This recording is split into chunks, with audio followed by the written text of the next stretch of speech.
Petani BSM.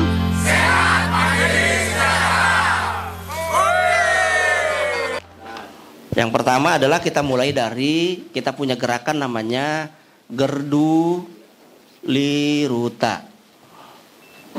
Gerakan pendayagunaan limbah rumah tangga. Nah, jadi sepulang dari sini Bapak Ibu nyuntulung yang namanya limbah rumah tangga mulai dikumpulkan, ya. Apa saja yang paling sering dibuang kira-kira Bapak Ibu? Limbah dapur. Salah satunya adalah ya, air cucian.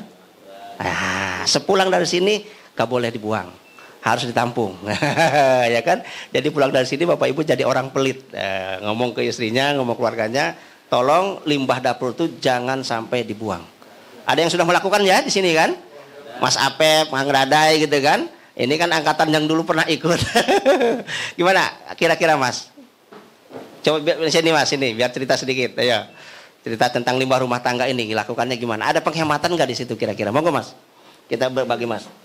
Kita punya gerakan pendayagunaan limbah rumah tangga, ya. Ayo Mas. Masih ada waktu, tenang.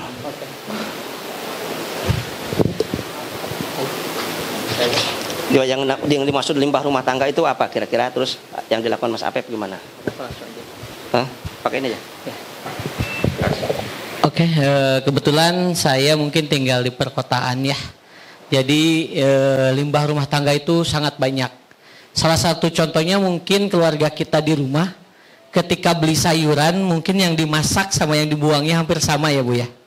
Jadi ketika yang dibuang, yang dipotong itu tidak menjadi sampah, tidak menjadi limbah, kita mungkin iris-iris sesuai anjuran Pak Bayu di sini. Itu ada air lerinya ya kalau kita masak beras.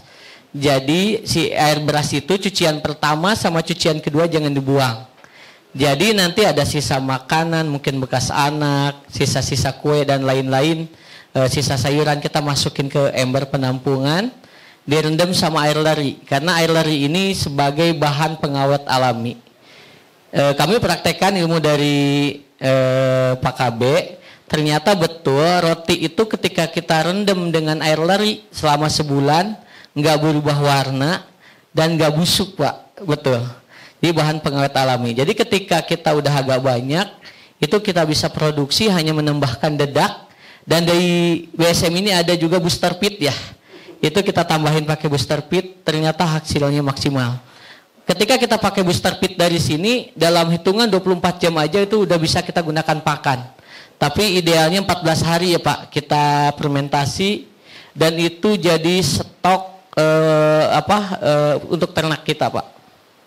Dan kita praktekkan, kebetulan kakak saya juga di sana dipraktekkan tidak hanya untuk ayam, itu kita gunakan untuk ikan. Ternyata di lingkungan kita itu banyak banget, mungkin ada warung sayuran atau di pasar itu melimpah dibuang. Tapi bagi kita itu berkah Pak. Kita bisa hemat lebih dari 70% ya kosnya. Ya, bahkan mungkin kalau di lingkungan kita gratis Pak. Kita hanya modal dedak aja kurang lebih 3.000 sampai 4.000 rupiah bahan tambahnya. Mungkin hemat banget, kita bisa produksi ikan, ayam itu untungnya melimpah seperti itu. Cukup Pak. Jadi dari Gardu Duta ini Bapak Ibu, ini kan sebuah gerakan untuk menjawab bagaimana kita termasuk dari tadi rehabilitasi lahan pertanian. Dari yang kita lakukan, dari yang murah, jangan yang mengada-ngada, dari apa yang ada gitu maksudnya. Yang ada di keluarga kita sendiri yang selama ini terbuang Bapak Ibu. Jadi selamat bagi yang sudah melakukan, ya luar biasa bagus. Pertahankan, kembangkan, tebarkan ya kan ilmu ini kepada yang lainnya.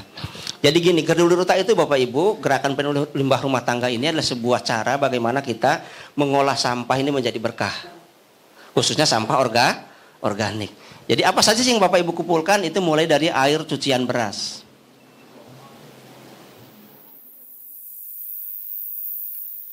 Kulit buah, apa saja kulit buah boleh. Ya kan? Kemudian sisik ikan boleh. Tulang ikan boleh.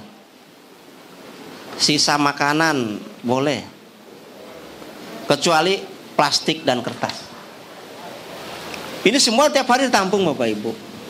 Kita kan ironi, satu sisi kita sulit air, Tapi satu sisi air yang ada kita buang. Coba bayangkan, kalau kita nyuci air cucian beras, satu keluarga ini masak 1 kilo, air cucian berasnya kira-kira buat nyuci berapa liter? 2 sampai 3 liter ya, satu keluarga. Satu RT ada berapa keluarga? 40, katakan gitu kan? Berarti 3 kali 4 udah berapa liter? Kali 40, 120 liter se-RT. Se-RW berapa RT? Sa-desa berapa? Kalau satu desa ini ada 2000 kakak, ya katakan satu desa ini Bapak Ibu ada 2000 atau paling kecilnya 1000 kakak kali 3 liter, berarti ada berapa ton tiap hari Bapak Ibu air yang dibuang? 3000 liter. Ini kalau kita ngomong besarnya gerakan desa, gerakan pendagangan limbah rumah tangga. Belajarnya bagaimana? Udah praktekkan aja tiap keluarga. Jadi tiap hari Bapak Ibu modalnya cuma tong bekas cat yang 25 kilo itu, Bapak Ibu yang ada tutupnya itu udah. Modalnya itu Bapak tiap hari Bapak Ibu tabung. Mungkin karena keluarga kecil, anak 1, istri 2, anak 2, istri 1 maksudnya gitu ya. Kebalik ya.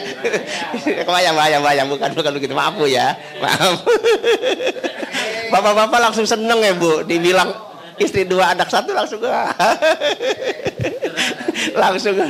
langsung gembira gitu. Bismillah gitu.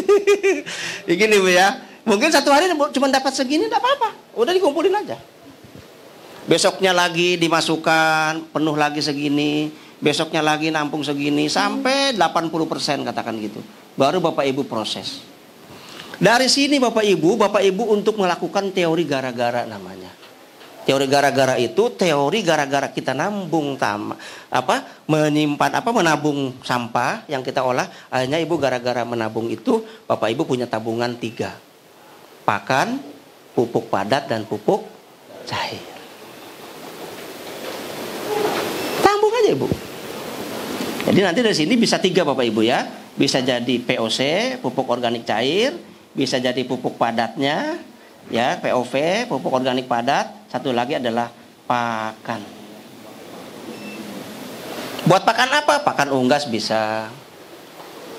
Pakan ayam ya, kemudian pakan ikan. Bahkan bisa jadi konsentrat kambing Bapak Ibu bisa. Jadi tambahan pakan kambing dari limbah rumah tangga. Kelihatannya sederhana sekali Bapak Ibu. Kita ngomong pertanian besar-besar tadi kok ngomongnya limbah rumah tangga. Karena ini belum ada penggeraknya. Di desa-desa itu belum ada yang menggerakkan. Belum banyak yang melakukan kalaupun ada, ya kan? Nah, jadi semua Bapak Ibu tampung. Ya, sepulang dari sini Nyuntulung punya tong minimal 2, ya kan? Sama kami juga tampung, makan, kita tampung. Nanti habis ini kita praktekkan. Habis ini kita praktek bagaimana mengolah limbah rumah tangga jadi pakan, jadi pupuk organik cair itu bagaimana, ya kan? Nah, karena dari situ dulu itu sudah mulai kita belajar mengurangi biaya produktivitas tadi, kan gitu, biaya produksi tadi ya, biaya produksi offline ya. Jadi dari sini Bapak Ibu, apalagi Bapak Ibu sudah melangkah ke nitip ke warung makan, nitip ke yang lain. Dulu saya dengan Pak Bayu pernah kerjasama dengan hotel Bapak Ibu di Surabaya. Satu malam itu dari beberapa hotel itu kita bisa dapat 3 ton loh. Cuman sulitnya kalau di hotel itu masih tercampur dengan berbagai macam sampah lainnya. Nah, kesulitannya kalau kita skala besar itu adalah orang yang milah-milahnya ini susah. Ya kan? Tenaga kerjanya yang sulit. Tapi kalau skala kecil langsung dibiasakan di rumah kan enak Bapak Ibu. Ya enggak? Ya kalau kita di hotel pernah satu hari tuh udah punya 3 ton kita. Satu malam itu kita kumpulkan, kita pisahkan, udah banyak ternak-ternak ayam yang kontrak kita. Kenapa kita jualnya murah? 1 kilonya kita jual cuma 2.500, 3.000 gitu ya kan, paling mahal juga 1.500. Karena dari limbah ini kita olah gitu. Dan ini ternyata bisa jadi usaha tambahan bagi petani Bapak Ibu. Kalau di pondok tiap hari kalau santrinya banyak nginep di situ, kira-kira sampahnya tiap hari banyak nggak yang terbuang? Apalagi kalau ada acara-acara, ya kan? Dibuang-buang begitu saja. Padahal itu adalah rezeki tambahannya. Jelas ya? Nah, jadi di sini namanya ini adalah gerakan pendataan limbah rumah tangga. Nah, Bapak Ibu tabung. Terus bagaimana caranya Pak? Caranya Bapak Ibu setelah penuh ya, penuh. Ini mau Bapak Ibu fermentasi dulu boleh, mau langsung diproses boleh. Kalau mau difermentasi dulu tinggal ngasih gula ataupun ngasih apa molase segala macam, ngasih dedak udah bisa ya. Tapi kalau Bapak Ibu mau langsung proses, ini nanti langsung disaring nanti dipisahkan antara cair dengan padatnya. Hasilnya kan dua kan? Satunya padat, yang satunya adalah cair. Nah, padatnya ini bisa jadi pakan. Nah, karena kita hari ini mau mengembangkan ke pertanian terpadu, maka pertanian terpadu kuncinya adalah memperpanjang mata rantai makanan. Apa? Memperpanjang mata rantai makanan. Maka ini kita jadikan pakan, nggak langsung kita jadikan pupuk dulu. Nah, bisa buat ikan, bisa buat ayam kan gitu kan. Ayamnya bisa kita konsumsi. Caranya bagaimana mengolahnya padat ini? Jadi disaring, dipisahkan cair dengan padatnya. Nah, padatnya nanti kita tinggal tambahi, dihaluskan dulu, dicacah dulu, atau kalau punya blender, kalau punya chopper dichopper. Karena kan tulangnya masih berupa tulang kan, belum hancur segala macam. Itu dichopper bisa, dicacah boleh, dicacahnya sebelum dimasukkan ke tong boleh, atau setelah masuk baru dicacah nggak apa-apa, silahkan ya. Jadi dipisahkan antara padatnya, nanti padatnya bisa 1:1 dengan dedak. Nanti di konsep ayam kampung Bapak Ibu, ketika kita berternak ayam kampung, kita bisa untung kalau pakannya di bawah 3.000. Ya kan? Kok bisa 3.000? Coba kita mengolah ini. Mengolah ini tuh 25 kilo. Kalau separuhan sama apa? Sama cairnya kan dapatnya katakan 10 kilo gitu ya yang padatnya. 10 kilo campur dedak 10 kilo. 10 kilo dedak berapa di sini harganya? 5.000 per kilo. Berarti kalau 10 kilo 50 ribu jadinya 20 kilo. 50 ribu dibagi 20 kilo berapa kena biayanya? 2.500. Masih bisa nutut ya, masih bisa nutut gitu. Jadi begitu cara ngitungnya Bapak. Supaya apa? Supaya ternak kita berhasil. Kalau pakannya di atas 3.000 nggak akan untung Bapak Ibu. Nah, di program ayam ini nanti kita di Pertanian Terpadu 1005 kita punya program namanya kayak Pak Harto dulu zamannya, mengayam kampungkan kembali masyarakat, memasyarakatkan kembali ayam kampung. Kayaknya ayam sono tuh bukan asli pribumi. Ya, ayam jadi-jadian ya kan. Mesti ayam kita ini mesti ayam yang ayam kampung, yang di Bali ayam khas Bali apa kan gitu. Yang itu yang mesti kita besarkan. Karena itu ayam yang sehat sebenarnya ya. Tidak ada rekayasa genetikanya. Bisa dipahami ya? Ini nanti bisa kita praktekkan setelah ini. Tolong Bapak Ibu, ketika kita bertani yang besar pun jangan ditinggal pola ini. Karena ini modal awalnya sebenarnya, supaya Bapak Ibu punya tabungan dulu. Tadi yang saya sampaikan, belajarlah dari Tuhan. Ya, masih dalam kandungan saja, makanannya sudah disiapkan. Begitu kita lahir, makanan air susunya udah siap. Sama, ketika kita Bapak Ibu mau membangun pertanian terpadu, punya ayam, punya kambing, punya sayur, tabungannya disiapkan dulu. Nah, harapan kami itu petani itu begitu. Dia udah bikin dulu ayam pakannya, dia udah bikin pupuknya, udah bikin obatnya segala macam ditumpulkan. Kenapa? Karena hasil fermentasi itu enak Bapak Ibu. Tambah lama, tambah bagus. Itu kelebihannya fermentasi.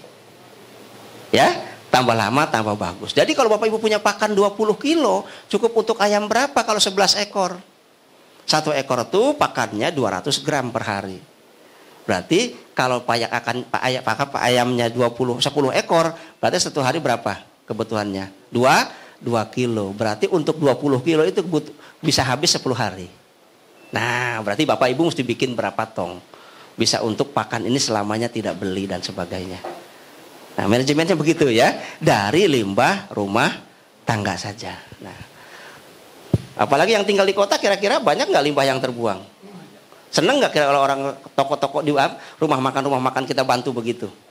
Yang penting jangan kecampur air apa? Air sabun dan sebagainya gitu ya. Tolong dipisahkan, yang plastik sebelah sini, kertas sebelah sini. Nah, yang limbah organik ini taruh di sebelah sini. Nanti diproses Bapak Ibu, katakan begitu kerjasama. Itu luar biasa Bapak Ibu. Nah, cairnya buat apa? Cairnya buat pupuk organik cair. Ketika Bapak Ibu bikin JPT, zat perangsang tumbuh, ketika Bapak Ibu bikin pembenah tanah kan butuh air. Airnya ambilkan dari sini. Maka POC-nya ningkat grade-nya. Ya kan? Bukan hanya pupuk organik cair, supaya grade-nya sudah meningkat lebih tinggi lagi. Daripada kita pakai air sumur, kan nggak ada apa-apanya kan? Nah, mendingan pakai air cucian beras ini. Yang limbahnya dari sini kita berikan kepada buat untuk pembenah tanah, kemudian untuk membuat apa? Membuat KCL dan sebagainya. Jadi seperti itu. Ini gerakan dari pendayagunaan limbah rumah tangga. Monggo, ada yang ditanyakan sampai sini dulu sebelum saya lanjut. Bapak Ibu punya ini, kan punya tabungan tuh, ya kan? Punya tabungan pupuk cair, punya tabungan pakan dan sebagainya. Bapak Ibu harus sudah mulai dipraktekkan. Sudah mulai dipraktekkan. Nah, kita punya namanya pertanian key hole garden, kita yang menyebutnya, Ibu. Jadi ini pertanian skala sangat kecil sekali bagi orang-orang yang nggak punya lahan sama sekali di perkotaan dan sebagainya. Dan ini bagi petani yang luas, yang punya sawit hektaran segala macam, samping rumahnya bisa dipraktekkan kan gitu kan. Key hole garden itu pertanian lubang kunci Bapak Ibu, ya kan? Hole itu kan lubang, key itu kan kunci. Jadi modelnya kayak lubang kunci gini Bapak Ibu, bulat gini. Ini jalan. Nah ini bioporinya untuk nampung bila Bapak Ibu tidak sempat mengolah limbah rumah tangga. Bapak Ibu bisa tampung di sini. Dalamnya 50 kali 50, lebarnya dalamnya 50 cm. Dari tanah langsung bisa. Jadi Bapak Ibu tinggal buang di sini saja. Di sini ditanami kebutuhan makanan Bapak Ibu selama 1 bulan itu apa saja. Sayur yang dibutuhkannya. Bisa 17 macam sayur, ya kan? Bisa sawi, bisa kangkung, bisa bayam merah, bayam hijau, semua Bapak Ibu tanam di sini. Ada jahe sedikit-sedikit, ada kan, bisa semua Bapak Ibu tanam di sini. Nanti kita buat cuma key hole garden. Jadi belajar membangun ketahanan pangan tingkat keluarga. Ya kan? Nah, sebelum kita ngomong negara yang luas, ya kan? Kita belajar membangun ketahanan pangan tingkat minimal dari beberapa item tuh mana yang sudah nggak beli. Bisa nggak? Lengkap nggak maksudnya? Wah, ternyata masih beli semua. Kangkung ya beli, bayam ya beli, bawang prei ya beli, semua. Waduh. Jadi mesti mulai belajar. Dari 17 macam kebutuhan Bapak Ibu sayur itu, mana saja sayur yang udah nggak beli, gitu lah. Kan keren ya kan? Ditingkatkan lagi, sampai benar Bapak Ibu mandiri. Untuk kebutuhan pangan sendiri itu, ketika ngomong sehat, Bapak Ibu yakin, kenapa? Kan nggak mungkin ketika Bapak Ibu beli sayur, katakan beli makan di luar ya, beli sayur asem, terus nanya, pakai mecin, pakai semprotan kimia nggak? Kan nggak mungkin nanya begitu kan? Iya, bisa marah orangnya, kurang ajar, bisa begitu. Nah, tapi kalau tanaman sendiri bisa nggak kira-kira memastikan? Bisa. Makanya tanamlah apa yang kita makan, makanlah apa yang kita. Itu salah satu konsep kita gaya hidup sehat. Ya. Nah, jadikan makananmu sebagai obat, jangan jadikan obat sebagai mumpung kita masih sehat. Kalau udah kena stroke, obat jadi makanan setiap hari, kemana-mana di tas isinya obat. Ya enggak? Ada yang begitu di sini? Ada yang kemana-mana bawa obat? Coba Mbak lihat tuh. Nah, mumpung ya, dia udah tiap hari minum obat tuh. Kenapa? Ya udah ada gangguan kesehatan ya Mbah ya. Nah, kayak gini. Loh, nyangu. Makanya mumpung belum sakit. Ayo kita bangun ini. Jadikan makananmu sebagai obat. Jangan jadikan obat sebagai makanan. Ya, sabar ya, Bah. Bangun pertanian yang sehat ya, Bah ya. Nah, biar untuk konsumsi minimal diri dan anak kita sendiri. Bisa ya? Kita nyebutnya apa tadi? Key hole garden, lubang kunci. Maksudnya apa? Kalau Bapak Ibu gak sempat tadi mengolah limbah rumah tangganya, bisa Bapak Ibu langsung tuangkan di sini. Atau padatnya tadi nggak sempat bikin pakan, Bapak tuangkan di situ. Biar jadi pupuk dengan sendirinya di sekitar situ. Jelas? Ya, oke. Monggo silakan. Wah. Itu garden itu sampahnya itu langsung ditaruh di situ. Iya. Udah bau tak? Iya kan di belakang rumah. Pokoknya Pasti bau. Tapi nggak, kalau tercampur dengan tanah nggak terlalu bau. menurut saya tadi untuk ini Pak, lingkarannya ini sampai berapa itu? 3 kali 3 meter. 3 kali 3 meter. Lubang kunci itu kita nyebutnya pertanian 3 kali 3 meter. Nutrisi makanannya itu nyebar dengan sendirinya? Iya, lewat dengan sendirinya. Yang cairnya disemprotkan. Ya otomatis, itu udah hukum alam. Gak apa-apa, nanti kan ada caranya juga. Iya. Minimal kan tadi tujuan kita membangun ketahanan pangan nih, ya kan? Minimal tingkat keluarga dulu. Dari kebutuhan Bapak Ibu sekeluarga itu yang bisa udah nggak beli itu apa? Itu udah mulai sukses. Sukses rendah kan gitu kan? Ditingkatkan lagi. Loh gitu. Iya monggo. Itu ketika sampah dibuang ke situ, nanti kan ada air lindi ya. Itu langsung ke tanah. Iya nyebar biasanya, makanya dalamnya 50 cm aja, dalamnya. Dalamnya kita buat lubang tuh 50 cm, lebarnya 50 cm. Nyebar dia. Nanti dibantu dari atas kita semprotkan juga. Kita kasih pupuk padat juga. Dari atas dari bawah nanti kita ngasih. Gitu ya, Pak? Iya bolong, lubang.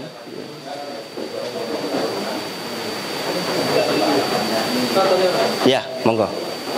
Tempat pembuangan limbah yang di lingkaran itu seringkali ada ini ya yang di rumah saya ada hewan kaki seribu yang warna hitam Yang kaki banyak itu berkembang biaknya cepat sekali. Iya. Di tempat-tempat yang organik ini. Iya. Satu ya, apakah itu bisa dimanfaatkan sekarang untuk ternak? Kalau enggak, apa kita matikan saja lalu kita kubur lagi di situ atau gimana? Iya. Biasanya untuk tadi kan konsep pertanian terpadu itu memperpanjang mata rantai makanan. Berarti kalau udah begitu kan kita butuh butuh ternak yang lainnya. Nah, ketika sampah kita ini budah-buduh gitu kita ambil, kita kasihkan ke konsep ayam, bisa ke konsep bebek dan sebagainya. Nanti di konsep 1005 nanti saya jelaskan Pak itu.